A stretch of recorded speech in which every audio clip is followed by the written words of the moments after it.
it's a very uh, extensive chapter and very intricate and complex subject matter that deals with Vidya, Avidya, Bandha, and Moksha. So, whatever has not been stated by our learned speaker, I would like to highlight on certain points. Maharshi Dayanand ने सबसे पहले विद्या और अविद्या से he quoted a mantra of Ishavasya उपनिषद और the Yajurveda 40th chapter, और वो कहते हैं विद्याम च अविद्याम च यस्ते यस्तद वेद उभयम सह अविद्यया मृत्युं तीर्थवा विद्यामृतमश्नुते. There are two things, Vidya and Avidya. Some reflection has been given on Vidya and Avidya by Professor Sharma. In concrete sense, in a very brief, Avidya pertains to the mundane world, this material world, and Vidya pertains to the spirituality. And the second meaning of Vidya and Avidya is, if you take a certain thing from another thing, that is Avidya. And Swami Dayananda has quoted a aphorism, sutra from Yoga Darshan, and sutra is like that: Anitya Shuchi Dukh Anatmasu Nitya Shuchi Sukh Atma Khyati Ravidya. When you think some non-eternal thing as eternal, if you think sorrow or pain for, if you take pain for pleasure, and if you think some material thing as the Atma Tattva or the spiritual thing, that is Avidya. So this misunderstanding is there. So for getting moksha, because moksha is the primary objective of human life, and moksha doesn't mean only just merging with Brahman or getting emancipation. Moksha means get rid of all pains that are being caused by your misunderstanding in this mundane world also. And for that, Maharshi Dayananda is going to emphasize upon jnana. So jnana is the most important thing. Until and unless we have the right knowledge of the things, we cannot get rid of problems even in our mundane life. So that is the basic thing. You must have a proper jnana, and the same thing was defined by the previous speaker, that is viveka. Viveka means just to distinguish between the right and wrong, what is right for you and what is wrong for you. If you are able to arrive at this decision, I think most of our problem in this mundane life will be over. What is happening? We just go for the things which are not right for us, and we are abandoning those things which are right for us. And this is how a human being is getting problems after problems. He is struggling. There is a stress. There is no peace there, no friendship there. We are conflicting with each other, and this whole thing is going on. So just to understand the concept of a moksha, we shall have to begin from the very beginning itself, from this world itself. Moksha, if we are able to get over the problems in this world, then certainly we will attain the moksha also, or the world hereafter. So the problem starts from this world itself. So the problem is Vidya and Avidya. We are not able to know what is what. So we are in a continuous stage of confusion. And this is what Sri Krishna also tells to Arjuna when he gets confused what to do and what not. So this confusion prevails everywhere. So Swami Dayananda just emphasized upon these things, that we must have the true knowledge of Avidya and Avidya, and we must have the exact knowledge of the things. That is why the mantra says Vidyaya Mrityun Tirtava. When a person is able to know the exact knowledge of these mundane things, he will withdraw himself from this material world. And we know that objective of the creation as narrated by you in Yoga Darshan is that भोगाप वर्गारथम। ये जो creation है ये मनुष्य के भोग के लिए भी है, और जब हम उसका भोग करते करते हमें ये समझ में आ जाएगा कि ये हमारे ज्यादा काम का नहीं है, फिर हम अपवर्ग की ओर चलेंगे। तो ये जो अविद्या है, इससे हम मृत्यु माने ये जो मटेरियल जगत है इसको हम क्रॉस कर लेंगे, इस मटेरियल जगत से हम विड्रा स्टार्ट करेंगे करना। और विद्या अमृतम अश्नुते, जब हमें स्पिरिचुअल एक्चुअल स्पिरिट का ज्ञान होगा, एक्चुअल ब्रह्मन का ज्ञान होगा, अपने वास्तविक स्वरूप का ज्ञान होगा कि मैं देह नहीं हूं, मैं मन नहीं हूं, मैं विचार नहीं हूं, परंतु मैं शुद्ध एक आत्मा हूं, तब क्या है, हम मोक्ष की तरफ चल सकते हैं। तो इसका क्रक्स जो है, पूरा सारांश जो है इसका यही है। अब आप देखिए, इसमें महर्षि दयानंद आगे बताते हैं कि हमारा शरीर क्या है। We are a soul, we are mind and we are body. There are 2-3 things. We are the mixture of, a human being is a mixture of 2-3 things: soul, mind and body. And this mind has many sub sections in it. बुद्धि है, अहंकार है, इंद्रियां हैं, all these things are this consisted in mind itself. तो ये जो सारा सिस्टम है इसको ह्यूमन बीइंग कहा है। तो हमें इसको समझने की जरूरत है। महर्षि दयानंद बड़े स्पष्ट शब्दों में कहते हैं कि ये जो माइंड है, this body and mind, these are material things and this soul is immaterial. But the problem is that this mind is the office of the soul. It always accompanies the soul and soul cannot get rid of it. It has to be there. जैसे कोई officer जब आता है तो उसका एक office आ जाता है, वो ऑफिस उसके साथ अटैच रहता है। This mind is the attachee of soul. It will remain attached to the soul. So when it remains to attached to the soul, what will happen? Whatever information he will gather from the outside world, that is going to influence the soul, and the soul will is attracted to that information, and it forgets its true nature, that I am soul. And a human beings, the soul, it starts identifying itself either with body or the material things, whatever there, it starts identifying itself with the material world. And this is how the bandha will take place. This is known as a bondage. Bondage means the soul's identifying itself with the material world, और जब material world से identify करेगी तो ये जीवन मृत्यु के इस चक्र में चलती रहेगी। तो ये सारा एक बंध है। और जब वो सोल अपने ट्रू नेचर को आइडेंटिफाई कर लेगी तो इससे बाहर आ जाएगी, और वो क्या है, उसका मोक्ष है। पहला मोक्ष कहां पर होगा कि वो बाह्य जगत में इंटेंगल नहीं है, इन्वॉल्वमेंट नहीं है।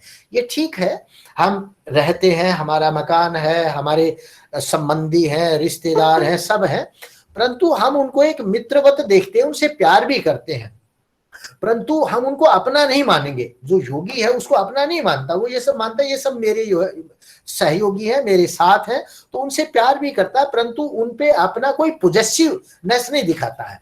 Until and unless you have a possession of the things, that is wrong. You can meet anybody in this world and you can behave and interact with anything, but don't try to possess the things as their own. That is the wrong concept. तो ये जो जीव है, ये जो देह है, और ये सब जड़ है, चाहे मन भी जड़ है। अब क्या है, महर्षि दयानंद इसमें आगे कहते हैं कि जो जीव है वही कर्ता और भोक्ता है। Somebody says that just like there are certain quotations, अहंकारो कर्ता न पुरुषः, अहंकार के कारण पुरुष कर रहा है। ये बात ठीक है कि अहंकार पुरुष से करवा रहा है, परंतु उसका फल किसको मिलने वाला है? पुरुष को मिलने वाला है, अहंकार को नहीं मिलेगा। महर्षि दयानंद ने एक बहुत सुंदर उदाहरण दिया। जैसे तलवार से कोई व्यक्ति किसी की हत्या कर देता है, तो जब दंड दिया, हत्या तो तलवार ने की है, जब दंड दिया जाता है तो तलवार को नहीं दिया जाता, उस व्यक्ति को दिया जाता है। तो अहंकारो करता, अहंकार के कारण हम पोजेशन में रखते हैं चीजों को और अपना कहते कि मैंने कर दिया, ये कर दिया, परंतु वो करता करवाने वाला अहंकार है। अहंकार is making us do several things, but the onus of all those acts will go on the soul. तो उसका भोक्ता, he has to, the soul has to bear the burns of the ahankara, done deeds under the impression of अहंकार. तो जो कर्ता और भोक्ता है वह जीवात्मा है. इसलिए आप बंध और मोक्ष की इस स्थिति से बच नहीं सकते हैं. अब उन्होंने जीव की परिभाषा भी दी है. व्हाट इज जीव? if I say in very simple words, the embodied soul, जिस आत्मा को शरीर मिल गया है वो जीव है, और जो आत्मा शरीर रहित हो गया है मोक्ष में वह केवल आत्मा है. तो ये जो जीव है उसकी एक बहुत सुंदर परिभाषा महर्षि दयानंद ने दी है, और वो कहते हैं अंतःकरणावच्छिन्न. द जीव, द सोल. what is जीव? The soul that carries along with the mind, chitta, which carries the information of the outside world. So soul is jeev is a soul that is attached with the mind, which is carrying the entire information of this mundane material world. So that is jiva. और जो उससे भिन्न है, which is not carrying any mind, there is no information, that is Brahman. So there is a distinction between Brahman and soul, and there should be a distinction between mind, between body and soul. So ये सारा एक वहां पर उसको दिया है. अभी क्या है, वो फिर मुक्ति का भी एक कंसेप्ट बताते हैं कि what is moksha. He says moksha means just to get rid of sufferings, pains caused by our involvement with this mundane world. And he further says, ये कैसे हो रहा है ये सब, ये शरीर ये किस लिए प्राप्त हो रहा है? Because of the body, because the soul has come in the body, it has occupied the body due to its sanskaras. So the moksha means getting rid of the pains caused by this material world, caused to the soul with the involvement in the material world. और जो शरीर है वो प्रकृति है, प्रकृति और पुरुष का संयोग है. ये प्रकृति के कारण दुख है. यदि हम प्रकृति को अपने पोजेशन में नहीं लेते, हम उसको पोजेस नहीं करते हैं और उसमें इन्वॉल्व नहीं रहते, प्रकृति में रहते हुए भी, जैसे राजा जनक थे, उनके बारे में वो कहानी आती है कि कोई बहुत बड़े संत आए, ऋषि, और वो राजा जनक से पूछने लगे कि आप तो बिल्कुल जीवन मुक्त हैं और आप राजा भी, ये सब कार्य आप कैसे करते हैं? तो राजा जनक ने कहा कि महाराज पहले आप भोजन कीजिए. तो उन्होंने उनको भोजन के लिए ही वाज इनवाइटेड, एंड जहां पर वो बैठे तो क्या हुआ, उनके सिर पे एक कच्चे धागे से तलवार लटका दी गई और उनको बहुत व्यंजन दिए गए, अच्छे अच्छे सुंदर व्यंजन खाने को दिए गए. तो ऋषि ने व्यंजन तो खाए परंतु उनका ध्यान तलवार की तरफ रहा. तो जब राजा से वो मिले तो राजा ने उनसे पूछा, जनक ने, महाराज आपको भोजन कैसा लगा, क्या क्या भोजन में मिला? उसने कहा कि राजन मैं क्या भोजन करता, आपने वो कच्चे धागे से तलवार लटका दी, मेरा तो ध्यान उसी में रहा, मुझे पता ही लगा मैंने क्या खा लिया. तो राजा जनक ने कहा इसी प्रकार से मैं ईश्वर में आसक्त, ईश्वर में रहता हूं, काम इस बाह्य जगत में करता हूं. तो ये जो इस प्रकार का जो एटीट्यूड है, आपको दुख सुख प्रॉब्लम जो स्ट्रेसेस हैं उन सब से बाहर लेकर के जा सकता है. ये महर्षि दयानंद यहाँ पर बताना चाहते हैं. और दूसरे वहां पर बहुत चीजें और प्रश्न किए गए हैं, वो आप लोगों को भी मैं बता देता हूं थ्रू द क्वेश्चन आंसर के माध्यम से. किसी ने पूछा कि जब जीव मोक्ष में रहता है तो आत्मा को जब मोक्ष हो जाता है तो क्या दैट कंप्लीटली मर्जेज विद ब्रह्मन और it has its independent existence? तो महर्षि दयानंद कहते हैं व्हेन यू अटेन मोक्ष, you are not completely merging with Brahman, but you retain your identity along with your mind. आपका माइंड भी आपके साथ है जो एम्प्टी है उस समय बाह्य जगत के संस्कारों से, परंतु आपका मन और आपकी आइडेंटिटी सेपरेट बनी रहती है और आप वहां पर आनंद लेते हैं. और वहां पर पूछा, क्योंकि कहा गया है, हमारे दर्शन कहते हैं कि भोग आयतनम शरीरम, बगैर कोई आनंद, अगर भोग आपको भोगना है तो वो शरीर के माध्यम से हो सकता है। तो जब आत्मा मुक्ति में है तो वो कैसे आनंद भोगेगा? तो महर्षि दयानंद कहते हैं कि ये जो बाह्य जगत का भोग है, आनंद है, वो तो शरीर के माध्यम से भोगेगा, परंतु जो ब्रह्म का आनंद है वो तो आत्मा वहीं पर भोग रहा है, जो आनंद है ब्रह्म साक्षात्कार का। और वो सारे ब्रह्मांड में भ्रमण करता, जहां भी चाहे वहां जाता है वायु के माध्यम से इस आकाश में।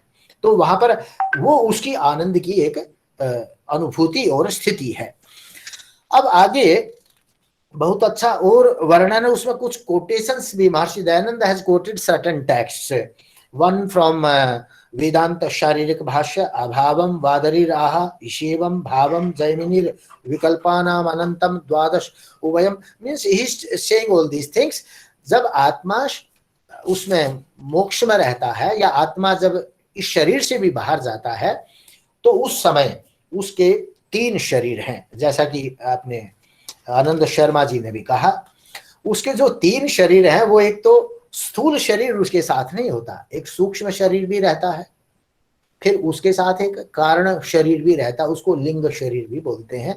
तो इन शरीरों के साथ वो आत्मा उसमें जाता है। परंतु इससे पहले महर्षि दयानंद जी और बताते हैं कि मुक्ति का समय कितना है। एक प्रश्न उठता है कि बहुत हमारे शास्त्रों में ये कहा है कि अत्यंत विमोक्षो अपवर्ग है, कि अत्यंत जो मोक्ष है उसी का नाम अपवर्ग है।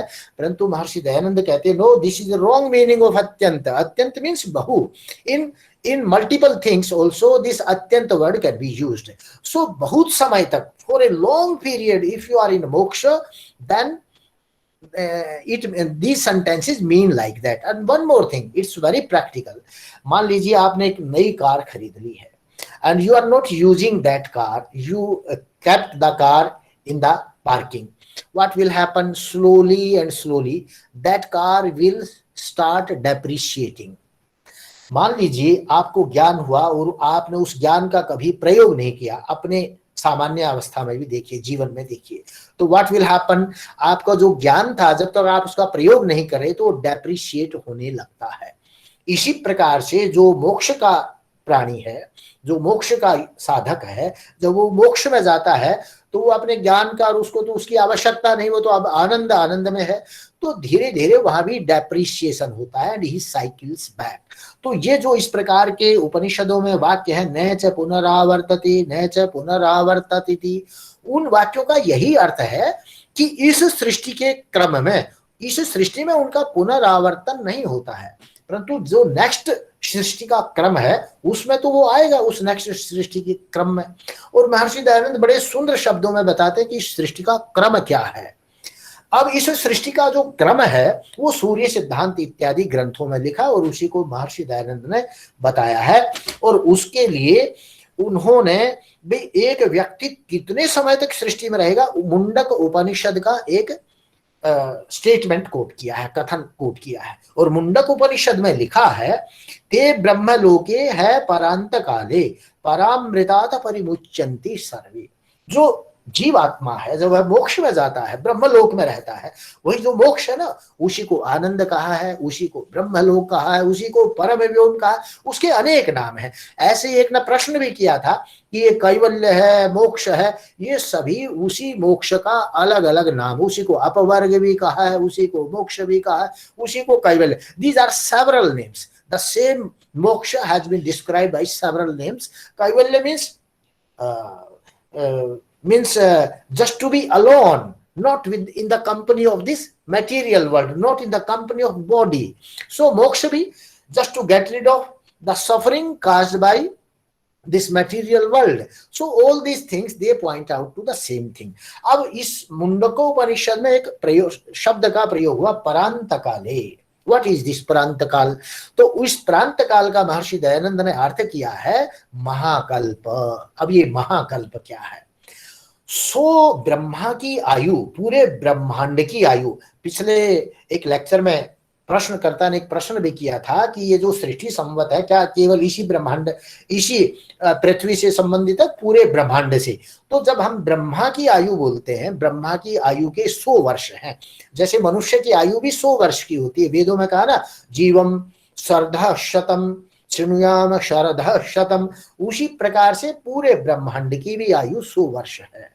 और वो 100 वर्ष कितना है, उसको कहा गया है 1000 महायुग का वो समय है।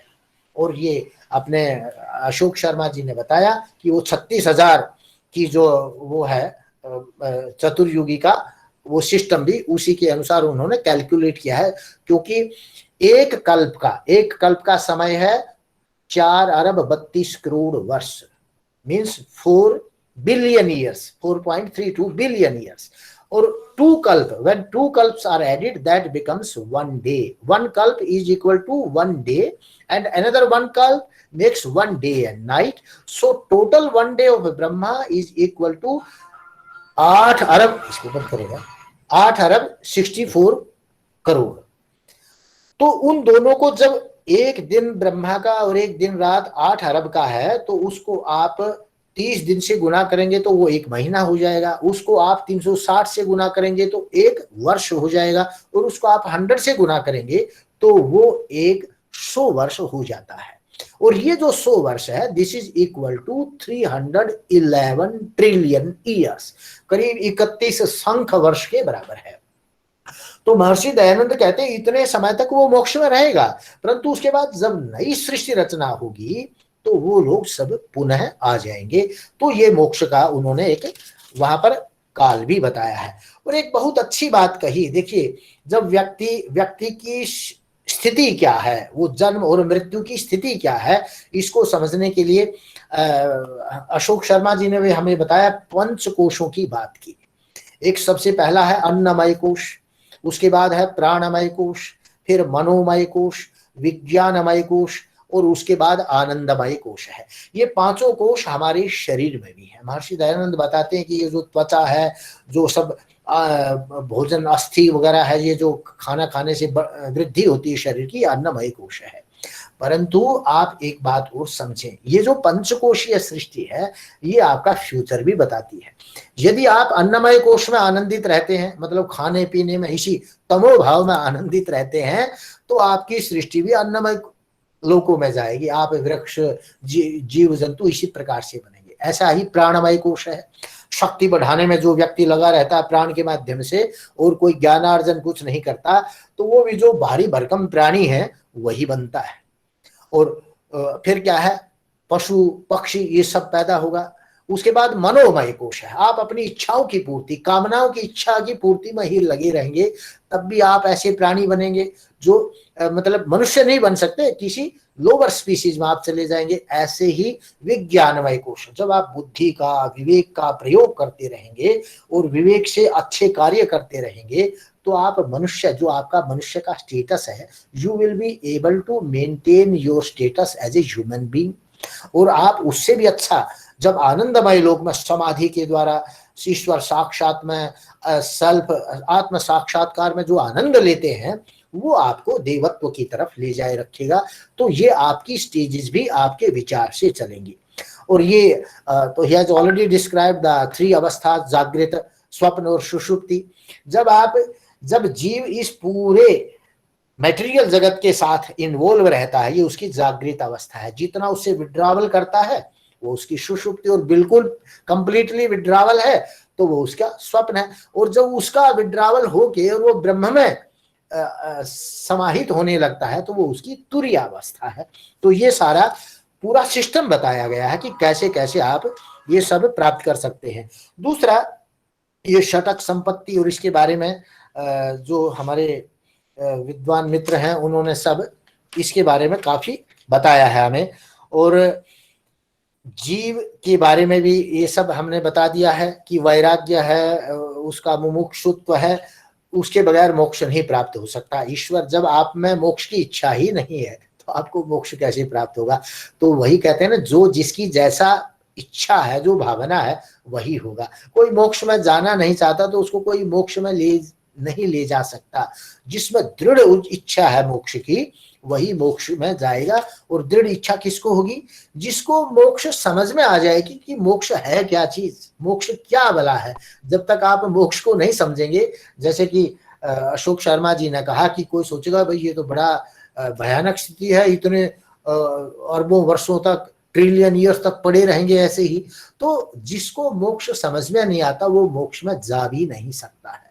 और दूसरे, महर्षि दयानंद ने ये सब बताया कि जितने भी अन्य साधन हैं, मान लीजिए आप कोई किसी देवता की, आप कृष्ण को, किसी व्यक्ति को भगवान मानते हैं, ईश्वर मानते हैं, किसी आप पाषाण को ईश्वर मानते हैं, तो आपका जो संस्कार है वह तो पाषाण का बन गया ना, वहां तो अज्ञानता ही अज्ञानता। तो जो आपको अगला जन्म मिलने वाला है वो आपके संस्कार के आधार पर मिलेगा।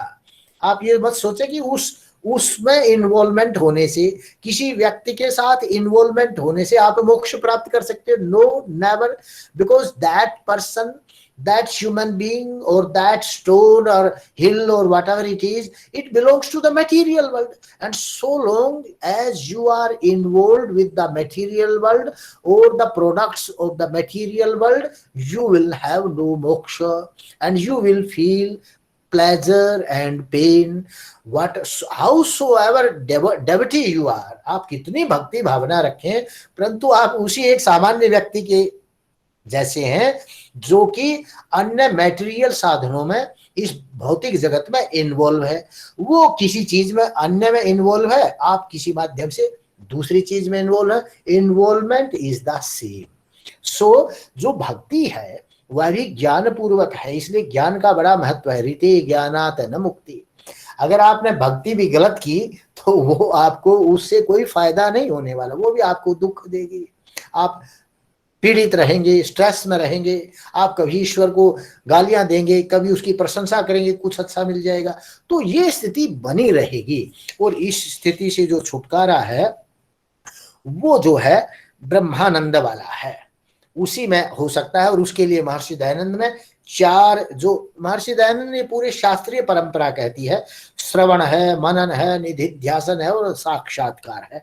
ये जो चार हैं अनुबंध, इन्हीं के आधार पर ये सारी प्रक्रिया पूर्ण होती है। आप ईश्वरीय बातों का, उसी का श्रवण करें, उन्हीं चीजों का मनन करें और उसी को मन में बैठाएं, और उसके बाद आपको उसका साक्षात्कार होगा। अगर आप भौतिक पदार्थों का श्रवण करेंगे, आप किसी सांसारिक व्यक्ति की कथा सुनेंगे और उसी पे मनन कर रखेंगे, अब ये ऐसे थे, स्वामी जी ऐसे हैं, वो ऐसे हैं, तो और उसी का निधिध्यासन रखेंगे, तो आपको आत्म साक्षात्कार नहीं होगा। हाँ, उस व्यक्ति के साथ आपका बेहद इन्वॉल्वमेंट हो सकता है, जितना अटैचमेंट होगा आप उतना ही संसार में साइकिलिंग होगी। और देखिए, दो प्रकार की गति है। एक तो है आपका इन्वॉल्वमेंट, जहां पर आपका मोह भाव बनेगा, आप उन्हीं लोगों के परिवारों में जन्म लेंगे, चाहे आप पशु पक्षी के रूप में आए, किसी रूप में आए, और जैसे आपके संस्कार रहेंगे वैसा आपको योनियां मिलेंगी। तो ये दो चीजें हैं, आपका संस्कार और आपका मोह भाव। तो आप ये समझ लीजिए, आपने जिसके साथ मोह करना है आप वहां जाएंगे, और जैसे संस्कार, जैसे विचार रखेंगे, पशु पार्श्विक या अन्य, वैसा आपको मिलेगा। और यहाँ पर इसमें पूरी प्रक्रिया में जो योगदान है वो 3 गुणों का है, सत्व, रजस और तमस। और अशोक शर्मा जी ने बहुत अच्छा कहा था कि त्रिगुणातीत कहा है। त्रिगुणातीत का मतलब क्या है? देखिए, सत्व, रजस और तमस, ये पूरी सृष्टि जो है, ये जो भौतिकी सृष्टि है, प्राकृतिक सृष्टि है, it is made of 3 gunas, सत्व, रजस, तमस। और गीता में एक बहुत अच्छा एक उदाहरण और दिया गया है, कहता त्रिगुण विषयो वेदाः। ये जो वेदों का विषय है ना, वो भी त्रिगुणात्मक सृष्टि है। और कहता है नैस्त्रैगुण्य भव अर्जुन। अर्जुन को भी कृष्ण कहते हैं कि तीनों गुणों से बियॉन्ड हो जाओ, इस सृष्टि से, इस मटेरियल वर्ल्ड से बाहर हो जाइए। You go beyond this material world, this material creation, and go to that spiritual element. वो ये कहना चाहता है, यहां भी महर्षि दयानंद यही कहना चाहते कि त्रिगुणातीत होना पड़ेगा। जो भी इस मैटर का बना हुआ, चाहे सत्व का है, रजस का है, तमस का है, you will have to come out of it. तो क्या है, आप उस ब्रह्म आनंद की ओर बढ़ सकते हैं। और इसमें मैं छोटे छोटे और उदाहरण दूंगा, बहुत ही इंटरेस्टिंग है कि कैसे व्यक्ति जन्म और मृत्यु उसका होता है, किस प्रकार की योनियों में जन्म लेता है। देखिए महर्षि दयानंद ने एक बहुत अच्छा मनुस्मृति से श्लोक कोट किया है।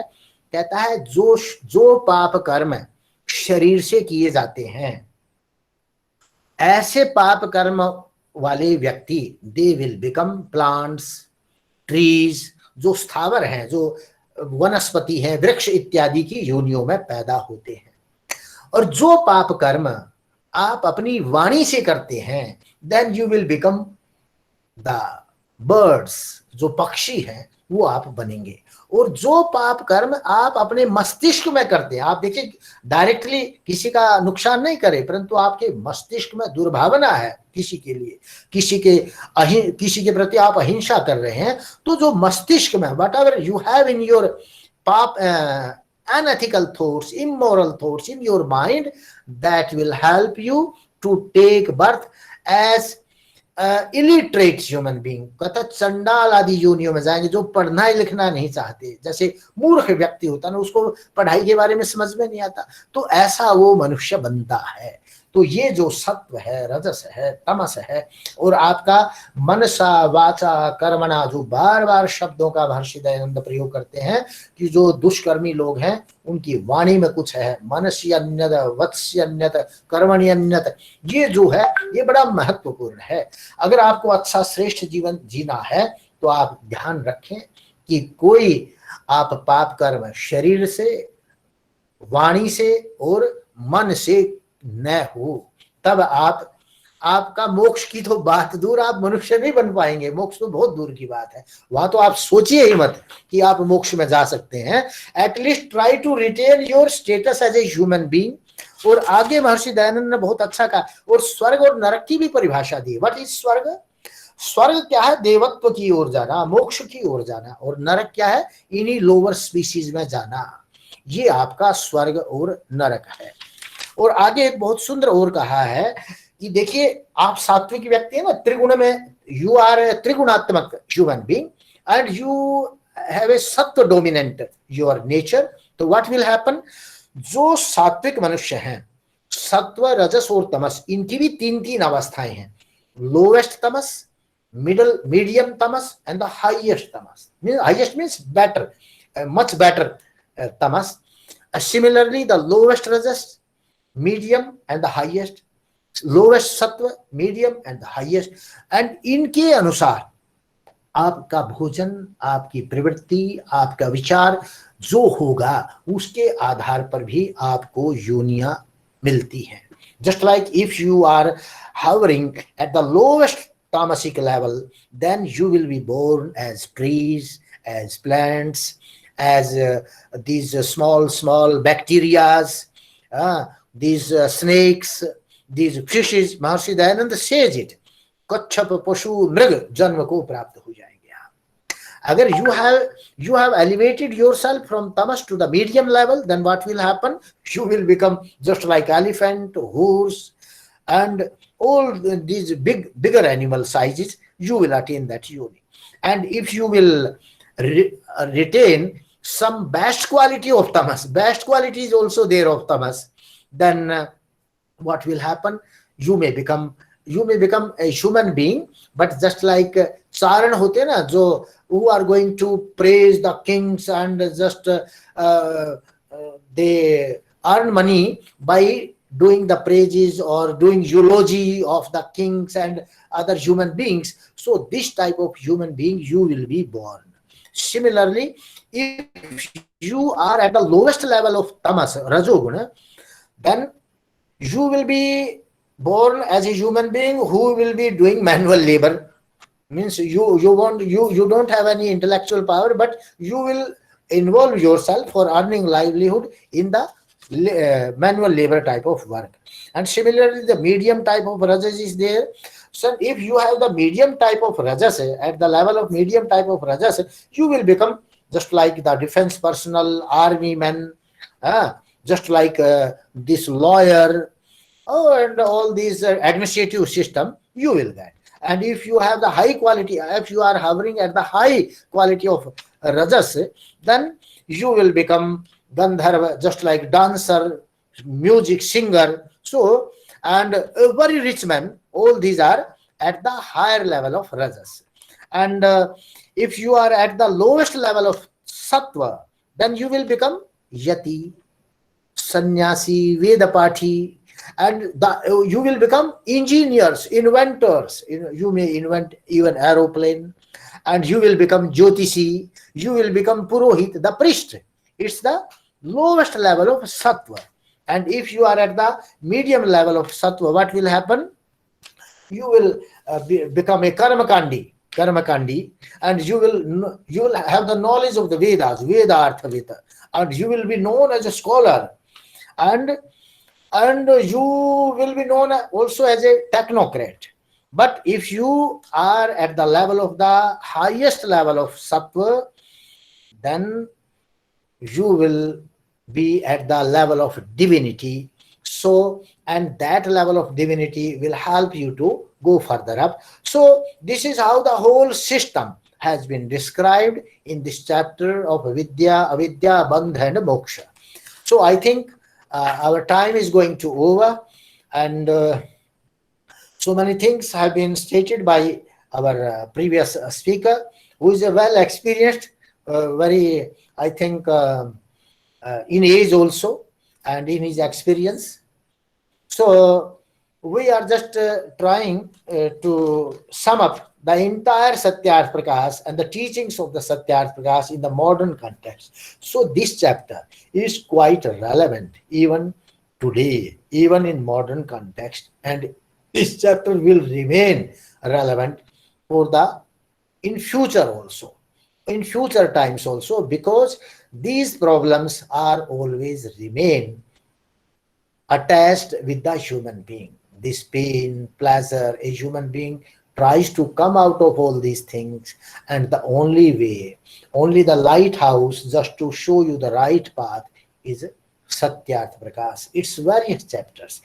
They deal with the various aspects of the life, various aspects of a human life, so that the human life, a human being may be elevated just to redeem its final objective.